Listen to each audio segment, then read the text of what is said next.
खूप दिवसापासून माझ्या विशलिस्ट मध्ये 2 ड्रेस ऍड करून होते, जे मी विचार केलेला सॅलरी झाल्यावर मी त्याला ऑर्डर करेल आणि आज त्याची डिलिव्हरी होणार आहे, म्हणजे माझी सॅलरी झाली. हाय हॅलो नमस्ते, केम छो, कसं काय? गणगण गणात बोलते मित्रांनो. आज गुरुवार आहे आणि आज आहे माझा फास्ट. पटापट रेडी झाली. मम्मीनी ॲज युजल खिचडी बनवली, माझ्यासाठी डब्यात पॅक केली, महाराजांचे दर्शन केले आणि निघाली ऑफिससाठी. हा आहे माझ्या ऑफिसला. आज ऑफिसमध्ये खूप काम होतं आणि आज मी टिफिन आणला होता, म्हणून मी घरी नाही आली जेवण करायला. माझा टिफिन खाल्ला, मग मी निघाली 7 वाजता ऑफिसमधून. आणि ऑफिसमधून घरी जाताना मधात हे मंदिर लागते आणि मी गेली मंदिरात.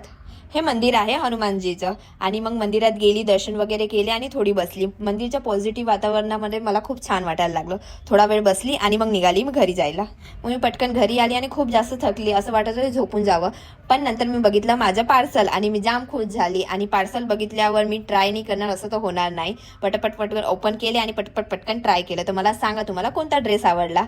जर तुम्हाला पण आवडले असेल तर मला कमेंट करा, मी लिंक तुमच्यासोबत शेअर करेन. आणि मी पटकन फ्रेश झाली आणि आज मार्गशीर्ष महिन्याच्या गुरुवारची देवीची पूजा केली होती. आणि आज माझ्या मम्मीने बनवलेली आहे बासुंदी, कढी. आणि नंतर मी पटकन देवासाठी नैवेद्य काढायला लागली, देवाला नैवेद्य दिलं आणि नंतर आता आम्ही जेवण करायला बसणार आहे सर्व सोबत. आणि मी केलेला पसारा मी पुन्हा आवरून घेतल्या, घड्या वगैरे केल्या. आणि नंतर मला आठवलं की मला मेडिकलमध्ये जायचंय, कारण मला थोडं सामान आणायचं होतं, म्हणून मी मेडिकलमध्ये गेली. असा होता आजचा माझा दिवस. स्टे ट्यून गाईज, भेटूया उद्या. Bye, take care.